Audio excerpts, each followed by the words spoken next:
How to fix USB connect disconnect problem on your Samsung Galaxy M22. Hello friends, hope so all of doing well.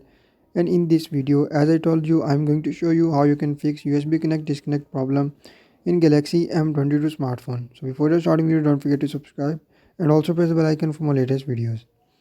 So to fix this problem in your Galaxy M22, first of all just tap on settings and follow every single step as I'm showing you in this video.